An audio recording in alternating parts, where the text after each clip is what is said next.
The story begins with a boy named Jung Min-jun, who is sleeping in his room. He wakes up and realizes that he passed out while playing video games all night. It's time for school, but he feels tired and unmotivated. He doesn't even want to go anymore. He notices a sticky note from his mother on the wall. It reminds him to eat properly and go to school. She's already left for work. As he steps out of the house, he looks at a large grand apartment complex nearby and thinks about how different the lives of kids living there must be compared to his. At school, things are no better. Some boys are bothering Jong. Among them is Park Seong-bin, an 18-year-old who pretends to be friendly but hurts Jong on purpose. Just then, Han Yena shows up. She is also 18 and in the same class as Jong. She scolds Seong-bin harshly and demands that he stop ruining the school environment with his behavior. Seong-bin holds Jong and pretends they're just having fun, but Han tells him to take his fun somewhere else. Seong-bin then mocks her, claiming that Jong actually dislikes her more than anyone. Han responds that at least she doesn't mistreat Jong like Seong-bin does. Jong has known Han since middle school. She lives in that same grand building he saw earlier. Her parents are both in the medical field. One is even a hospital director. She's active on social media, popular on every platform, and admired by everyone. Her grades are excellent, and people say she's preparing to study in the US. She's the definition of a perfect student with a perfect life. But there's one thing Jong knows. Han looks down on people like him. Back in their second year of middle school, Jong had once gathered courage and tried to talk to her, but she insulted him and rejected him, complaining that he smelled bad and shouldn't be near her. From that moment, Jong understood that Han disliked him simply because he looked poor. Normally, if someone hated him that much, he wouldn't care. But Han kept mocking and insulting him every day in class. And strangely, Jong couldn't stop wondering how he really felt about her. He questions himself. Is he emotionally attached to someone who always humiliates him? Is this how sad his life has become? He feels crushed. Seong-bin is hurting him physically, and Han Yena is breaking him emotionally. These painful moments keep piling up, and now he feels deeply ashamed of his entire life. Later that day, Jong spends time with his only two friends, Sunho and Byung-jun. They are in different classes, but they understand him. Unlike Jong, they have good classmates, so no one targets them. They bring up a concert by their favorite idol group, Lumina. They're excited to try for tickets, but Jong suddenly announces he doesn't follow idols anymore and leaves. His friends sense something's off. They talk about how Jong seemed fine recently, but now looks even more drained than usual. They wonder if he's heartbroken or going through something worse. Back in school, Jong overhears classmates gossiping about another student named Kang Hakyul. They claim he escaped from North Korea when he was 13 and abandoned his parents. Just then, Hakyul appears and catches their words.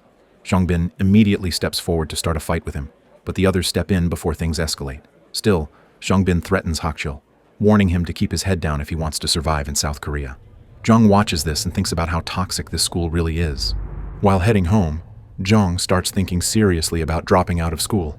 He believes this is the only way to change his miserable life. But suddenly, Seong-bin appears again and demands Jong help him buy cigarettes.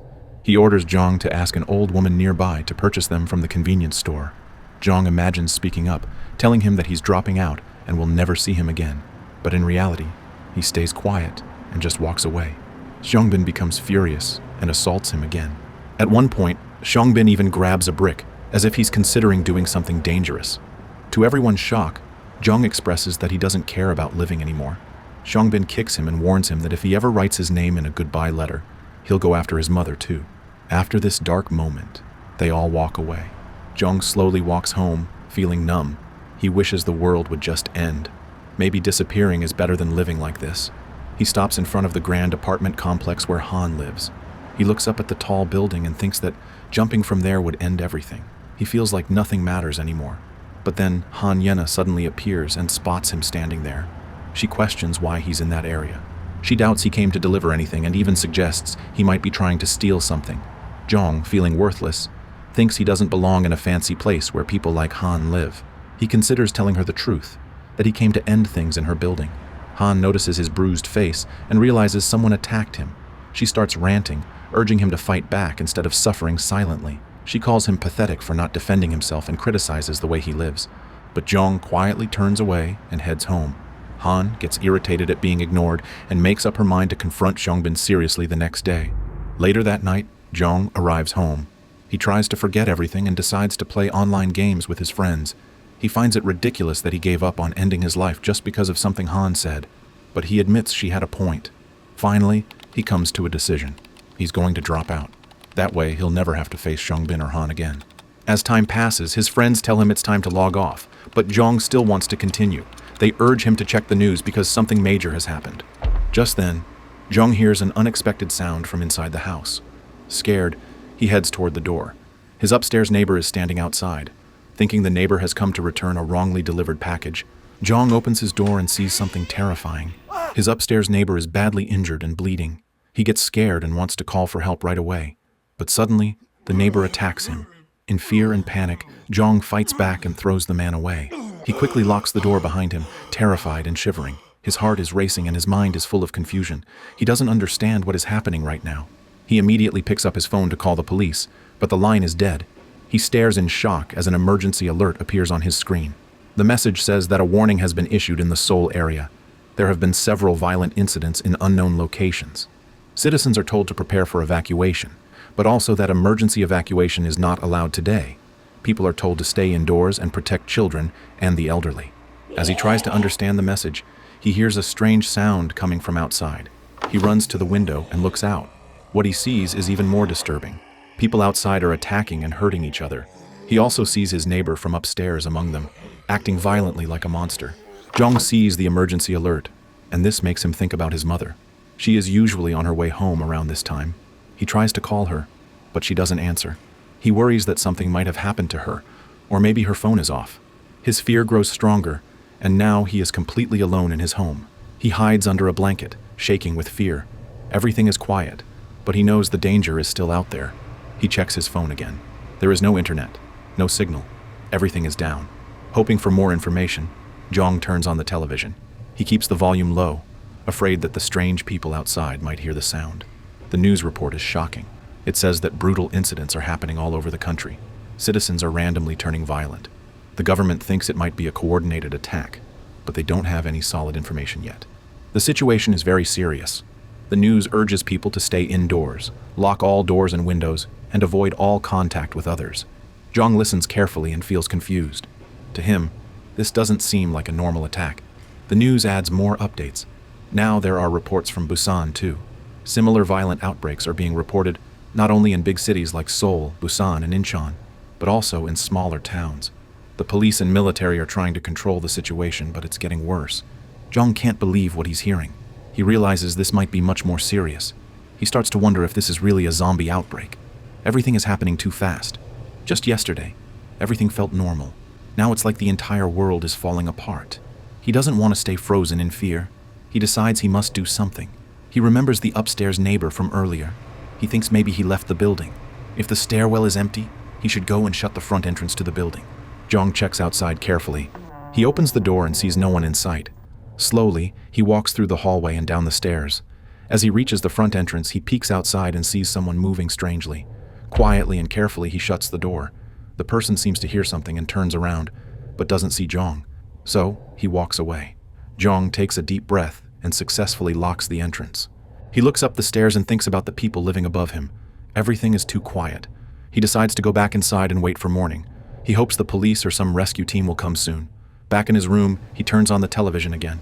But before anything happens, the screen goes black. Now, after all this, the broadcast has also stopped. Now, Zhong starts to panic. The last connection to the outside world is gone too. He lies down to rest, but he can't sleep. More than fear, something else is bothering him. Just yesterday, he was thinking about giving up on life. He felt like there was no hope. But now, when everything is falling apart, he is desperately trying to survive. Nothing has really changed for him. Life was painful before, and now it still is. Morning finally arrives. The city outside looks like a war zone. Everything is covered in red stains. Zhong steps outside and sees violent figures roaming the streets. The air smells strange, like fear and metal. It feels dangerous. He quickly returns inside and locks the entrance again. He checks his food supplies. He has 4 packs of ramen, 6 cup noodles, some instant rice, and a few side dishes. He also has 3 bottles of water. He plans carefully. If he is cautious, this food can last for about 2 weeks. He decides to collect as much water as possible while the taps are still working. Luckily, the gas is still working too. Including emergency food, he thinks he can survive for a month. Hopefully, someone will come to rescue him before that. He checks his phone again and still can't reach anyone, not even his mother. The phone network is completely down. Jong starts thinking about his neighbors. There are 5 households in the building, not counting the empty unit. The man upstairs already changed. He wonders about the elderly couple and the woman above them. And then there's the young man who lives on the rooftop. Jong remembers he usually has his girlfriend over on Tuesdays. Yesterday was Tuesday as well. Maybe he's still in the building. He walks through each floor, but everything is quiet. No sounds, no signs of life. His last hope is the rooftop guy. He really wishes the rooftop guy hadn't turned like the others. Jong goes up and finds the rooftop door already open. He wonders if it was open the whole time. Slowly, Jong steps inside, not making any noise. The inner door is also open. The home is messy. Things are thrown everywhere. Jong looks around and doesn't see anyone. Then, he sees red stains on the floor. It's a horrible sign. This is the second day of the disaster. And for Jong, this day became a big turning point in his life. Jong is shivering in fear. He thinks everything is over for him. Quietly, he tries to escape the rooftop. But while sneaking out, his knee hits a flower pot. The plant falls and crashes on the floor, shattering into pieces. This loud sound makes Jong panic. He quickly turns to run, but his foot twists and he falls hard onto the ground. As he tries to get up, the zombie guy appears running toward him. They are now very close, and it feels like this is truly the end. But in a sudden move, Jong bends down and throws the zombie guy off the rooftop. The body falls to the street below. Jong watches in shock and can't believe what just happened. He sits on the floor, breathing heavily, and realizes the zombie guy is probably dead. He heads back downstairs, still trembling. In his room, his mind keeps repeating the thought that he killed someone. He tries to calm himself by reminding himself that he acted in self-defense. The zombie guy attacked him first. That night, Jong sits in the dark. The house is silent, and his heart is full of guilt. He keeps thinking about the rooftop incident. His mind asks again and again if he really threw someone to their death. Still feeling disturbed, he goes outside to clear his thoughts.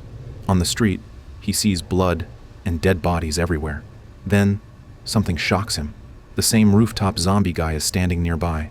The zombie turns toward him, and Jong sees the neck is completely broken. This terrifying moment tells Jong the truth. These people are not human anymore. They are like zombies. He slowly backs away and goes back inside. In his mind, he quietly apologizes to the rooftop zombie guy, but from that day on, something inside Jong changed. The fear he once had toward the infected begins to fade. The next morning marks day 3 since the disaster began. Jong makes some food for himself. While eating, he wonders how long the gas will stay on. He thinks at least he can enjoy warm meals until the gas supply is cut. He also starts to question whether it is really okay to just sit and wait for rescue. His food supply will run out sooner or later. He hasn't seen anyone else infected besides the rooftop guy. Maybe there aren't many infected in his building. He considers going back up to the rooftop. Jong thinks that if he wants to call for help properly, he needs to make a smoke signal from the rooftop. He tells himself he will check it tomorrow. He doesn't fully understand why, but he's not scared anymore. Maybe it's because he had already accepted death a few days ago. Or maybe it's from everything he experienced the past 2 days. Either way, the zombie-like people don't scare him like before. Suddenly, his phone rings. He's shocked. It's his mother calling. He quickly picks up the phone. His mother sounds worried and asks if he is safe. She tells him she met the military 2 days ago while evacuating and is now staying at a shelter in Seongnam. She asks him not to leave the house no matter what. She promises to send a rescue team to him as soon as possible. But before she finishes talking, the signal cuts off. Jong shouts at the phone, hoping to hear more, but he feels some relief. At least his mom is alive and in a safe place. Just then, new messages arrive on his phone. He is surprised to see texts from his friends, Sunho and Byungjun. They are safe and even joking around in this situation. Jong feels surprised by their jokes, but also happy to hear from them. He remembers that Sunho and Byungjun live close to each other, so they might help one another. He checks his messages again and realizes only 3 people have contacted him: his mother, Sunho, and Byungjun. Now his thoughts turn toward someone else, Han Yena. She is among everyone he knows. She lives the closest. He remembers how she visited his place once. In that flashback, Jong remembers the day when his classmate Seongbin and his group came to his home. Seongbin talks to Changmin about Han Yena, saying she saw Changmin on Instagram and wanted to meet him. Changmin is surprised, especially since he already has a girlfriend. He doubts that Han Yena will actually come, but Seongbin has already sent her the address without telling her it's Jong's house. They all joke around that if Han Yena shows up, she must really like Changmin. Moments later, she actually arrives. Changmin is shocked and laughs. He lets her in and greets her.